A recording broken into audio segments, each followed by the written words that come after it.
Tu penses que les psys et la psychologie, c'est nul et ça sert à rien? T'aimes comprendre l'être humain et la psycho, ça t'a sauvé la vie? Eh bien, cette vidéo, elle est faite pour vous deux ensemble.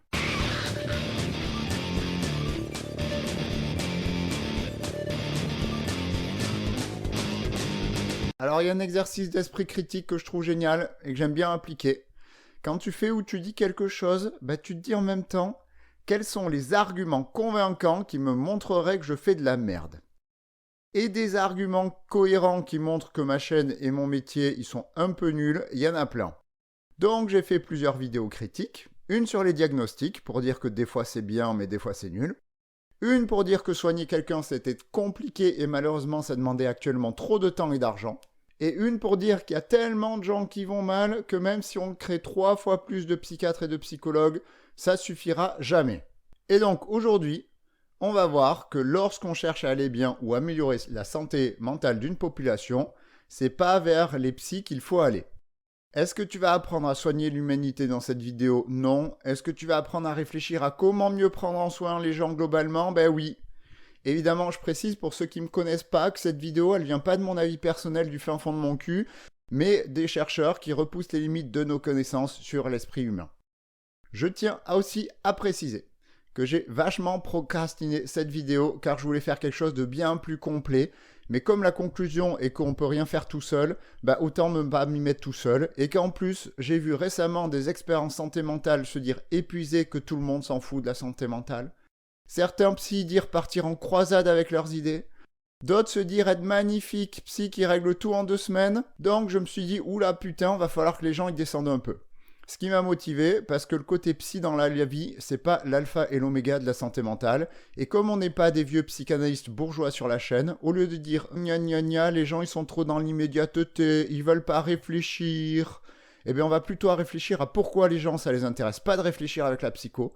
D'autant plus que les chercheurs eux-mêmes savent que la recherche dans le domaine est biaisée pour ne pas pouvoir prendre tout en compte. On y reviendra. Donc, pour illustrer la vidéo, on va utiliser un concept bien merdique que j'ai vu popper cet été, c'est la maladie des loisirs. La maladie des loisirs, c'est le fait que quand tu pars en vacances, tu tombes malade. Donc, tu vas voir ton docteur, il te fait un arrêt maladie pendant tes vacances, nouveau concept à la mode, un petit Doliprane et hop, tu te reposes. Voilà. Tu peux remplacer maladie des loisirs par dépression, anxiété, pensée suicidaire, etc., etc. Bon, on pourrait s'arrêter là, et plein de psychiatres, ils s'arrêtent là.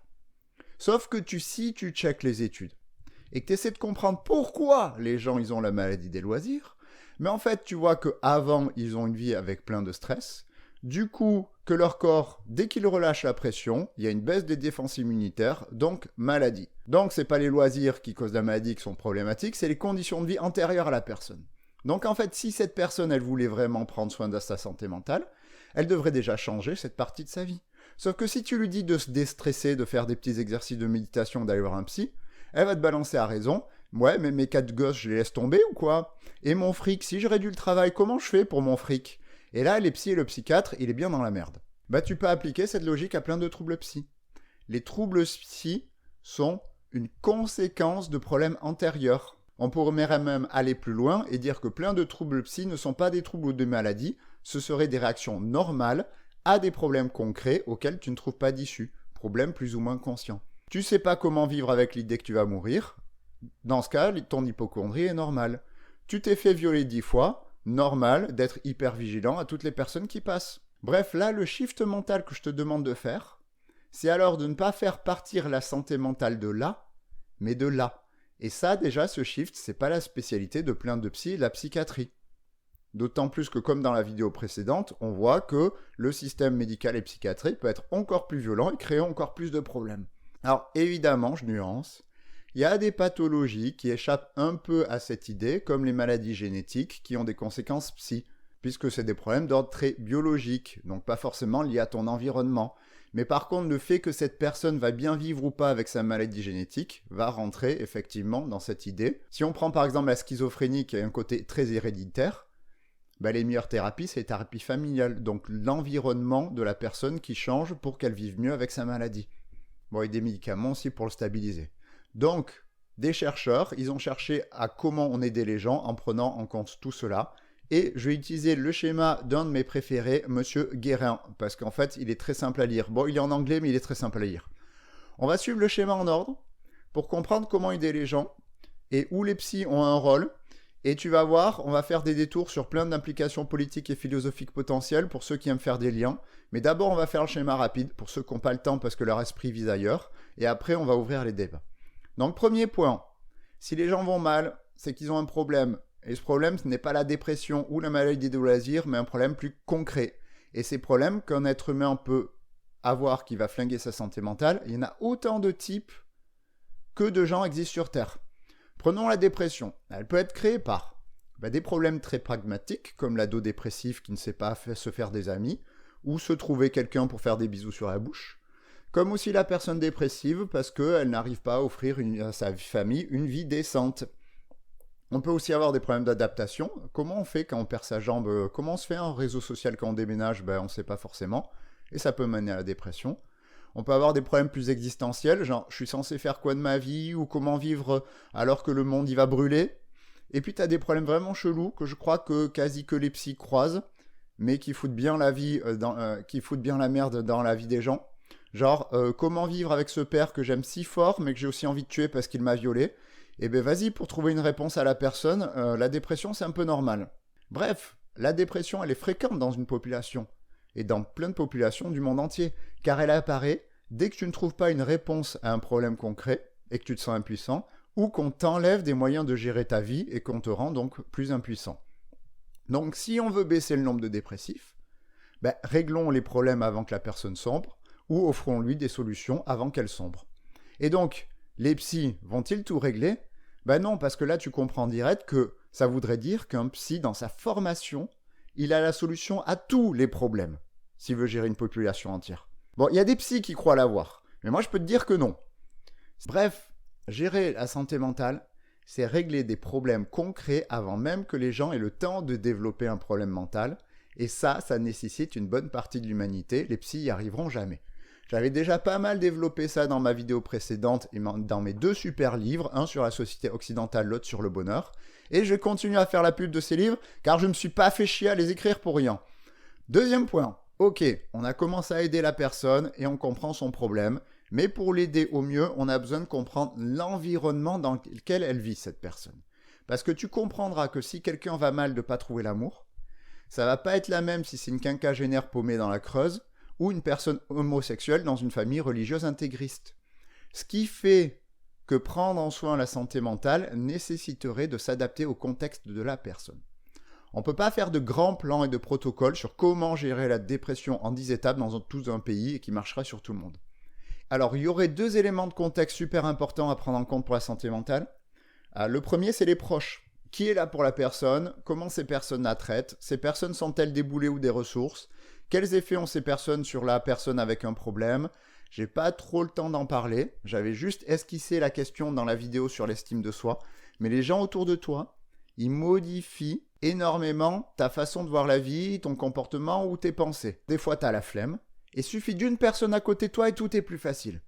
Deuxième point dans ton environnement qui joue énormément, ce sont les discours, grilles de lecture de la vie qu'on te propose. C'est-à-dire que le monde, il est hyper complexe. Donc pour l'appréhender, ne pas être bloqué en mode incompréhension constante, il faut bien avoir des lunettes pour l'analyser plus facilement. Et ces grilles de lecture, tu les sors pas de ton cul, tu les partages avec les autres. Les grilles de lecture féministes et racistes du monde, on les avait pas il y a 1000 ans. Ça voulait pas dire que la domination raciale et sexiste n'existait pas. Cela veut dire qu'on les analysait différemment. Par exemple, dans mes vidéos, je te propose une grille de lecture issue de la recherche scientifique en psychologie. Et donc, quel est le rapport entre nos grilles de lecture et la santé mentale ? Eh bien, c'est que les grilles de lecture, elles nous offrent des solutions à nos problèmes ou alors bloquent des solutions à nos problèmes. Par exemple, quand en Irlande, des femmes étaient à la cuisine et les hommes au boulot, le taux de suicide réussi était le même entre les deux. Eh bien, quand les femmes ont pu aller travailler car on a arrêté de considérer qu'elles devaient rester à la cuisine, eh bien, elles ont commencé à moins se suicider, car on proposait alors une solution à celles qui ne voulaient pas de leur premier rôle social. Des fois, même, le fait même de comprendre ce qui se passe en nous nous fait du bien. Car on sait par exemple que le fait de trouver une grille de lecture qui nous convient pour notre identité nous fait du bien. Bref, comment on voit le monde est très important pour notre santé mentale et comment on voit le monde va dépendre des outils qu'on nous donne dans la société. Troisième point, une fois qu'on a réglé le problème, on se pose une question. Y a-t-il encore des problèmes qui vont créer la pathologie ou la baisse de santé mentale? Si oui, on repart au premier point et on règle ces problèmes. Sinon, quatrième point, alors on se demande si l'environnement actuel de la personne permet de se développer correctement. Là, ce qui est important à comprendre, c'est que régler les problèmes ne suffit pas pour avoir une bonne vie. T'as beau désherber ton jardin, il est joli que si tu plantes bien des nouvelles fleurs après. Et des fois, quelqu'un a zéro problème, mais rien qui le tire vers le haut, ce qui peut craindre. Et donc, on garde la même logique au-dessus. C'est ta grille de lecture du monde et ton entourage qui vont le plus façonner ton parterre de jolies fleurs. La question est lequel on met en place par rapport à tes objectifs. Cinquième point, si la personne n'a pas de problème et a le bon environnement et qu'elle va bien, hop, c'est réglé, plus de problème, c'est bon, on a géré.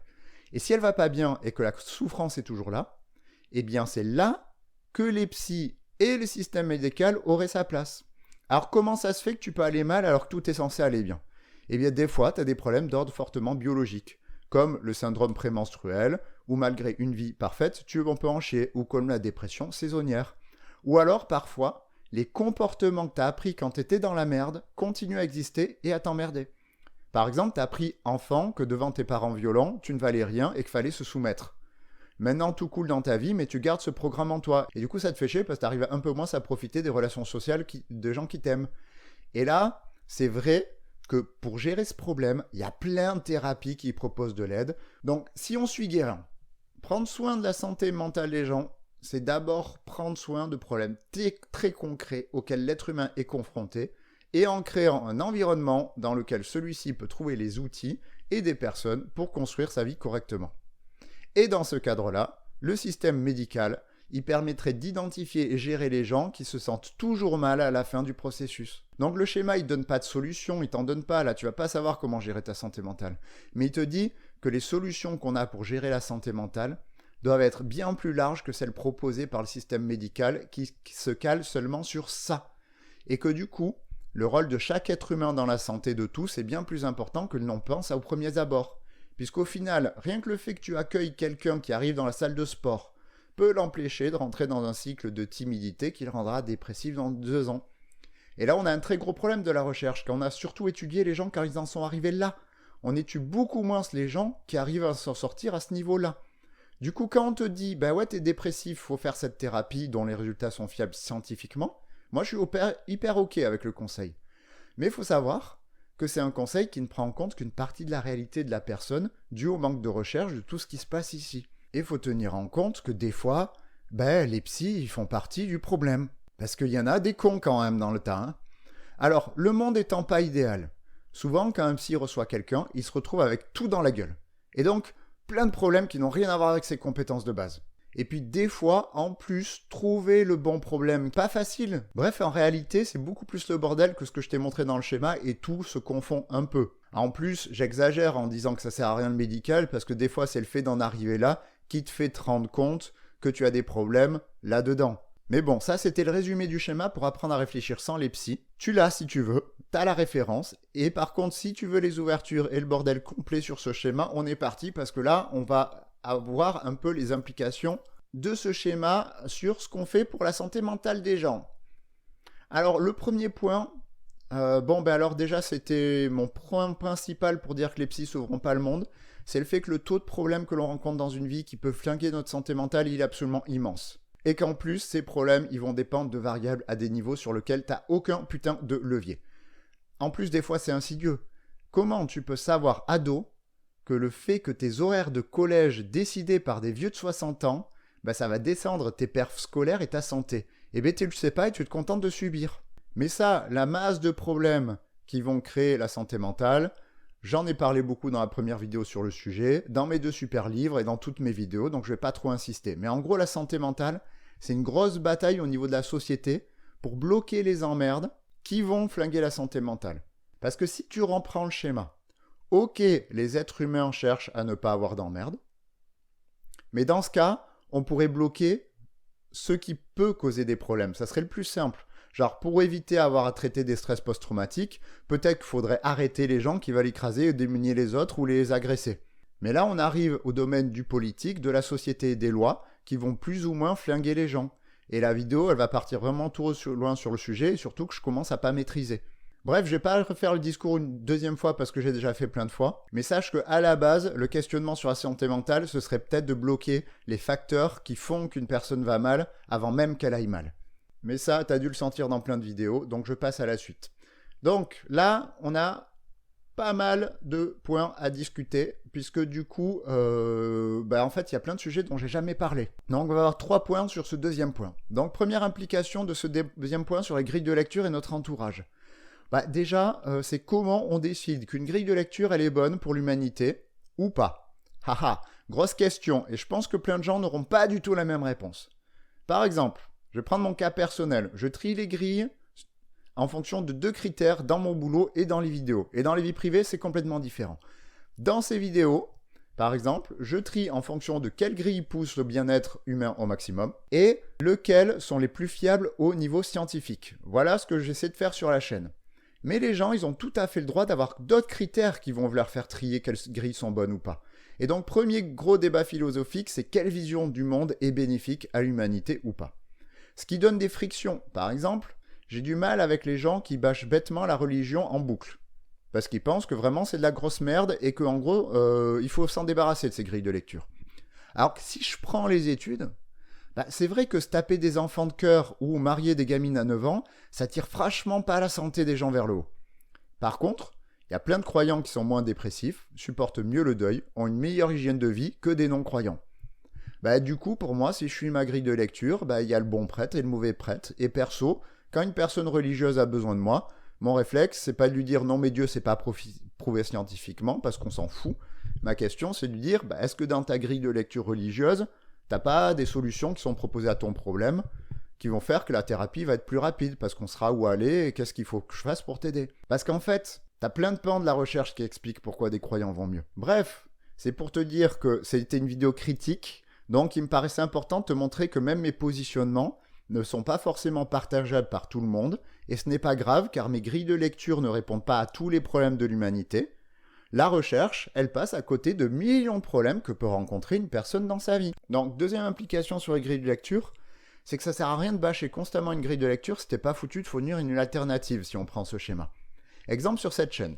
J'ai fait pas mal de vidéos sur les violences. Clairement, dans les études, on voit que par exemple des grilles de lecture comme la grille de lecture masculiniste, qui dans certains milieux véhicule des idées comme quoi la femme est fourbe, que l'homme est plus noble qu'elle aime se faire violer et que ce sont des objets à posséder, c'est des grilles de lecture dans les études, on voit qu'elle augmente le mal-être des femmes et des hommes en globalité. Non, selon mes critères, c'est nul à chier, ça baisse le bonheur global de la population, et en plus, scientifiquement, c'est prouvé que ça le fait. Et ça le fait parce que ça augmente les violences subies par les hommes et par les femmes, et de deux, elle enferme les agresseurs dans du narcissisme et donc les empêche de s'adapter au monde, et on sait que ça peut être plus associé à de l'alcoolisme, de la dépression par la suite. Et je pense que mes vidéos, du coup, qui faisaient état de la recherche sur pourquoi on agresse les gens et que cette grille de lecture pouvait en faire partie, elles ont répondu à certaines personnes qui se posaient des questions sur la violence, comment l'empêcher ou comment vivre après les violences. Par contre, prends le gamin de 15 ans, famille pas très active, pas trop d'amis, pas de meufs, pas de compétences particulières, normal, t'es un peu nul en tout en début de ta vie, tu tombes sur internet sur quelqu'un qui te dit que t'es plus génial que les autres juste parce que t'as une bite, que les femmes sont méchantes de pas reconnaître ta valeur, et qui t'explique comment manipuler les autres pour avoir ce que tu veux. Cette grille de lecture, elle répond à quand même plein de problématiques de Kevin, et il ira mieux à court terme en l'adoptant. Donc ma vidéo qui lui explique les résultats de recherche scientifique dessus, il en a rien à branler. Donc moi, j'insiste pas, je veux juste le braquer. Si un jour je veux vraiment changer les gens, il faut que je réfléchisse à une alternative qui répond à leurs problèmes initiaux. D'ailleurs, c'est la base des charlatans de faire style de répondre à tes problèmes initiaux pour te pomper du fric. Sauf que la personne qui tient à son charlatan, tu la changeras pas tant que tu n'auras pas une alternative. Donc si tu veux changer les gens et les aider, tu peux pas juste arriver et poser ta grille de lecture comme celle qui va les aider forcément. Parce que ta grille, elle répond pas à tout. C'est d'ailleurs une des violences observées par certains psys et psychiatres qui vont vouloir analyser tout de leur façon et complètement nier l'existence du patient. Par exemple, un patient qui sait pas quoi faire de sa vie se demande ce qu'il faut sur Terre. Ma grille de lecture des vidéos, celle de la science, elle répond absolument pas à la question. Alors pour ça, j'ai d'autres grilles de lecture comme celle de l'existentialisme où finalement tu décides pour toi, mais d'autres, ils préféreront écouter le destin ou les cieux. Et alors mon boulot, c'est de les y connecter en les aidant avec mes grilles. Mais là, un rabbin peut aussi faire le taf peut-être et gérer très bien la santé mentale de quelqu'un. Bref, t'attends pas à ce que les gens changent. si tu leur dis que leur grille, elle pue. Tu ne peux les changer qu'en changeant les gens autour d'eux, comme on avait dit, ou en proposant une grille plus convaincante pour répondre à ces problèmes. Et donc la conclusion de tout ça pour les psys et les gens en santé mentale, c'est que la psychologie et la psychiatrie, ça reste qu'une grille de lecture parmi d'autres. Et plein de gens s'en foutent à raison. Par exemple, les diagnostics, les enfants, ils en ont rien à foutre. Les ados aussi, quand je leur parle de parler de leur bilan, ils en ont rien à foutre. À part évidemment leur diagnostic, si ça leur permet de se reconnaître dans un groupe sur Discord, ou de voir quelqu'un sur TikTok avec leur même âge qu'eux, avec un truc qui ressemble à ce qu'ils ont. Ils en ont rien à foutre parce que, en fait, ils n'ont pas encore eu le temps de développer fortement la maladie des loisirs. La situation de merde qui va amener la maladie, elle débute à peine ou alors elle est en train de se développer. Donc on est plutôt ici que ici. Donc le système médical qui parle de cette partie, ils en ont rien à foutre. Donc que les ados regardent pas ma chaîne, c'est normal. Si je voulais parler aux ados, je devrais faire des vidéos sur comment ne pas être seul ou comment se faire des amis, et j'inviterai d'autres ados à donner leur avis sur la chaîne par exemple. Pareil pour les adultes. Par exemple, quand j'ai mon évier qui fuit et ça me fait des insomnies, ben moi je veux pas que le plombier me fasse un cours sur les fistules de 15 qui vont régler le problème, ou que les médecins me donnent des somnifères. Je veux juste que la goutte elle arrête de tomber, et donc à 3h du mat, je vais me démerder. Et même si je fais un truc pas tip top, eh ben, tant que ça marche, je m'en fous. Je dors bien, j'ai pas de problème. Et donc les chercheurs, ils voient bien que le modèle médical, il passe à côté de plein de gens, parce qu'il se concentre que sur la fin du chemin. Par exemple, on voit que le modèle médical, il passe complètement à côté des narcissiques et des antisociaux. Ben parce que le modèle médical, il te dit clairement de gérer ta santé mentale, c'est gérer tes problèmes individuels. Donc c'est un peu normal que quelqu'un qui veut pas se remettre en question, ben il va pas adhérer. C'est pour ça que, comme j'en avais parlé dans un article sur Karaté Bushido, ben des chercheurs, ils cherchent à proposer de l'aide à ce type de personnes par le sport plutôt que par le modèle médical. Car on pourrait amener les gens à réfléchir à tout ça sans le système médical, avec une autre grille de lecture qui ne va pas les braquer. Autre source à réfléchir, ce sont les modèles dans la société. Et là, ça vaut une réflexion sur les modèles dans la société qui nous proposent tel ou tel type d'attitude. Est-ce qu'on manquerait pas de certains modèles pour certains problèmes ? Par exemple, si on continue sur les narcissiques. Avec une patiente, on cherchait sur Internet le modèle d'une personne narcissique qui a su arrêter de l'être, qui a su s'adapter sans écraser les autres et en se remettant en question. Le but, ça aurait été de le diffuser à des personnes narcissiques pour leur donner une autre voie de sortie que le narcissisme. Eh bien, on n'en a pas trouvé. Donc moi, quel modèle on peut proposer aux narcissiques ? Eh bien, je ne sais pas trop et la science, elle ne sait pas trop. En plus, spontanément, il y a plein d'êtres humains qui modèlent leur identité en fonction de figures plutôt qu'un soignant. Ce qui peut être plus efficace, finalement, de proposer un modèle que de proposer un soin. Je pense qu'un ado, par exemple, il y gagnera autant en lisant Dadadan pour avoir des relations saines avec les autres, plutôt qu'en matant mes vidéos. Et en plus, c'est plus attirant que moi et mes vidéos, un manga. Bref, à ce niveau-là, je pense qu'il y aurait autant de débats que de situations sur savoir ce qui est valable ou pas comme approche. Et mes approches, elles sont dépendantes de ma personnalité, de ma priorité de santé et de fiabilité. Mais justement, pas toutes les façons de voir le monde sont testées scientifiquement. Par exemple, on sait que quand elles apportent un cadre sécure et un groupe d'appartenance, la religion, elle aide les gens. Quand elle propose des justifications pour écraser les autres, ça en détruit plein. C'est encore plus compliqué parce qu'une même grille de lecture peut avoir des effets positifs et négatifs. Et il y a plein de grilles de lecture qui sont pas testées. Donc il y a pas mal de bricolage que les gens ils font dans leur vie pour leur santé mentale. Et c'est normal que la grille de lecture qui ne s'occupe que de la fin du chemin n'intéresse pas les gens. Car plein de gens réfléchissent en fonction de ce qu'ils sont en train de vivre ici. Bon, le troisième point, c'est juste un passage de tri. Le quatrième point, ça rejoint les précédents. Construire un nouvel environnement, c'est compliqué d'une part sans aide extérieure, comme quand t'es une femme battue par son mari ou que t'as besoin de logement et de protection, ou quand des sites de rencontres d'amis te permettent de reconstruire un tissu social plus rapidement. Donc déjà, il y a un gros côté, donc comment la société est organisée, et qui permet ou pas à la personne de se créer son environnement nickel. Et là, tu vois qu'on commence un peu à réfléchir comme ça, parce qu'il y a les comités locaux de santé mentale qui commencent à se créer, où on est censé un peu fluidifier toutes les aides qu'on peut apporter à une personne. Et ensuite, il y a des grilles de lecture qui vont te permettre de mieux gérer le monde et t'adapter, et on retombe sur l'idée sur lesquelles sont nocives ou pas. Comme il y a des millions de façons de voir la réalité, que toutes ne sont pas passées par le crible de la recherche scientifique en termes de santé mentale, je suis personnellement, moi, assez ouvert sur les grilles que les gens utilisent. Et quand une grille n'est pas du tout bonne pour la santé mentale, j'aime bien en faire une vidéo comme sur les claques sur les enfants et l'autorité avec les enfants. Donc globalement, on a la même problématique qu'en haut. Et va falloir faire un gros débat philo sur qu'est-ce qui est une bonne grille de lecture ou pas à proposer aux gens. Et sur le 5e point, eh ben, tous mes psychos, ils en parlent sur la chaîne, et c'est la spécialité du système médical, donc là, il n'y a aucune plus-value de ma vidéo actuelle à en parler, par rapport à tout le discours des autres psys. Bref, face à cela, il y a 2 solutions nouvelles pour la santé mentale. Soit on prend du recul et on arrête de compter sur le médical pour la santé mentale, et on réfléchit à tous les problèmes humains, mais ça se fait pas seul, et en plus la réflexion elle dépend d'énormément de problématiques d'une population, c'est pour ça qu'on commence à réfléchir, comme je disais, avec les conseils locaux de santé mentale.